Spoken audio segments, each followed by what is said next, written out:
안녕하세요. 오늘 우리가 함께 파헤쳐볼 이야기는 창세기에 나오는 한 가족의 이야기, 바로 하나님의 약속, 인간의 속임수입니다. 아버지가 아들에게 축복을 해주는 겉보기엔 정말 따뜻하고 좋아 보이는 장면이잖아요. 그런데 그 속에 아주 그냥 엄청난 긴장과 갈등이 숨어 있습니다. 오늘 그 이야기를 한번 깊이 들여다보겠습니다. 그리고 본격적으로 시작하기 전에요. 오늘 우리가 나누는 이 모든 내용은 장영훈 목사님의 창세기 27장 설교를 기반으로 하고 있다는 점을 먼저 말씀드릴게요. 그 깊이 있는 통찰을 여러분이 좀 더 쉽게 이해하실 수 있도록 제가 슬라이드로 한번 정리해봤습니다. 자, 바로 이 문장이 오늘 이야기의 핵심을 그냥 그대로 꿰뚫고 있습니다. 분명히 축복이 오가는 자리인데 그 속을 들여다보면 진실은 온데간데 없고 속임수만 가득해요. 하나님의 약속에 대한 믿음보다는 어떻게든 내 손으로, 내 방법으로 결과를 만들어내고야 말겠다는 그 인간적인 조급함이 모든 걸 지배하고 있는 거죠. 그래서 오늘은 이 5가지 흐름을 한번 따라가 보려고 해요. 첫째, 이 축복 장면에 도대체 어떤 긴장감이 숨어 있는지.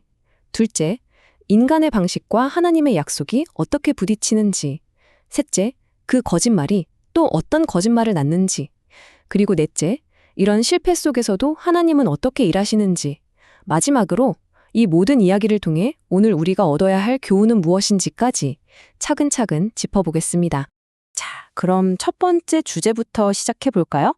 이 모든 사건의 배경에는요, 이미 하나님의 아주 분명한 약속이 있었습니다. 바로 동생인 야곱이 형을 다스리게 될 거다라는 약속이었죠. 여기 보시면 상황이 아주 명확하게 보이죠? 왼쪽엔 큰 자가 어린 자를 섬기리라는 하나님의 선명한 약속이 딱 있습니다. 그런데 오른쪽의 야곱과 그의 어머니 리브가는 어땠을까요? 그들은 이 약속을 믿고 기다리는 대신에 아니야, 내가 어떻게든 내 힘으로, 내 방법으로 이걸 이뤄내야 해 하는 조급함에 사로잡혀 버렸어요. 바로 이 충돌이 모든 비극의 시작점이었습니다. 그럼 두 번째로 그 조급함이 구체적으로 어떤 행동으로 이어졌는지 한번 살펴보겠습니다.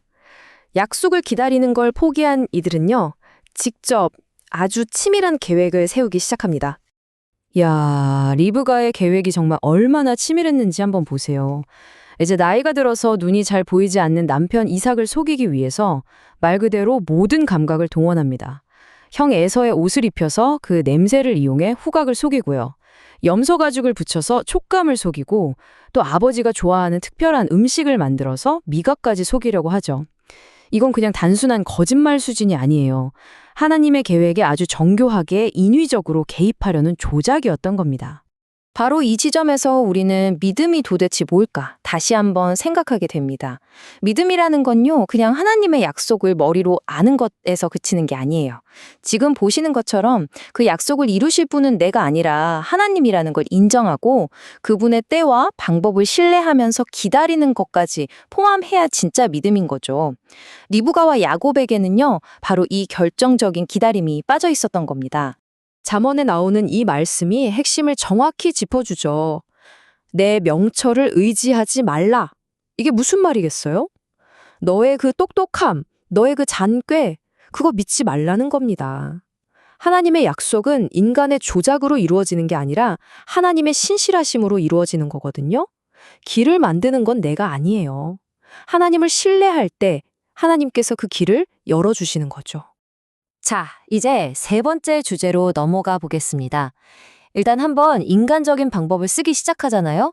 그러면 그 속임수는 걷잡을 수 없이 커집니다. 거짓말의 악순환이 시작되는 거예요. 아버지를 찾아간 야곱에게 이삭이 묻습니다. 내 아들아, 네가 누구냐? 여러분, 이건 단순히 이름이 뭐니? 하고 신원을 확인하는 질문이 아니에요. 야곱의 정체성 자체를 뒤흔드는 이 이야기 전체를 관통하는 아주 중요한 질문입니다. 너는 지금 진짜 너의 모습으로 여기 서 있는 게 맞냐고 묻는 거죠. 야곱의 대답은 이거였습니다. 저는 아버지의 맏아들 에서입니다. 축복을 받기 위해서 그는 자기 자신을 부정하고 다른 사람인 척해요. 죄라는 게 바로 이런 거죠. 진짜 나를 버리고 가짜의 모습으로 서는 것. 거기서부터 모든 게 시작됩니다. 거짓말은 여기서 멈추질 않아요. 아버지가 아니, 어떻게 이렇게 빨리 사냥감을 찾았니? 하고 의심쩍게 묻자 야곱은 정말 해서는 안 될 말을 내뱉습니다. 아버지의 하나님께서 순조롭게 만나게 해주셨습니다. 와, 이제는 자신의 속임수를 정당화하기 위해서 하나님의 이름까지 끌어들이는 정말 무서운 단계까지 나아가 버린 겁니다. 이삭도요, 분명히 뭔가 이상하다고 느꼈어요. 목소리는 분명히 둘째 아들 야곱 같은데 손은 첫째 아들 에서 같구나. 이렇게 진실과 거짓 사이에서 혼란스러워했지만 결국 그는 속아 넘어갑니다. 이 장면은 속이는 야곱뿐만 아니라 분별력을 잃어버린 이삭의 연약함까지 보여주면서 한 가정이 얼마나 총체적으로 무너지고 있는지를 아주 잘 드러내고 있죠. 자, 네 번째 주제입니다. 그렇다면 이 모든 인간적인 실패와 죄악 속에서 하나님의 계획은 어떻게 됐을까요? 여기서 우리는 정말 놀라운 역설을 발견하게 됩니다. 하나님의 뜻은 이루어지는데 죄의 대가는 절대 사라지지 않는다는 점이에요. 바로 이 역설을 한번 보시죠. 왼쪽처럼요. 결국 하나님의 약속, 즉 언약은 야곱에게로 이어집니다. 이 언약이라는 게 아주 쉽게 말하면 하나님과 인간 사이에 정말 중요한 약속 같은 거거든요. 인간의 이런 어처구니 없는 실수가 이 거대한 약속의 흐름을 막지는 못한 거예요. 이걸 우리가 하나님의 은혜라고 부르죠. 하지만 그렇다고 다 괜찮았냐? 오른쪽을 보세요. 그 죄의 대가는 정말 혹독했습니다. 속임수로 얻어낸 축복은 결국 가족 전체에 지울 수 없는 상처와 눈물을 남겼으니까요. 구체적인 결과를 한번 볼까요? 야곱은 형을 피해서 집을 떠나야 하는 도망자 신세가 됐습니다. 에서는 동생을 죽이겠다고 분노에 휩싸였죠. 당연히 형제 관계는 완전히 박살났고요. 이 모든 일을 계획했던 어머니 리브가는 사랑하는 아들을 다시는 보지 못하게 됩니다.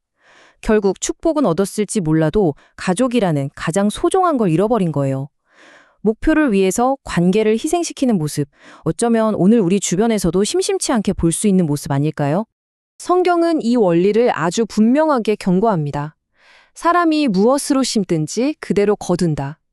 하나님의 은혜가 우리의 실패보다 크다고 해서 우리가 저지른 죄의 결과까지 가벼워지는 건 절대 아니라는 거죠.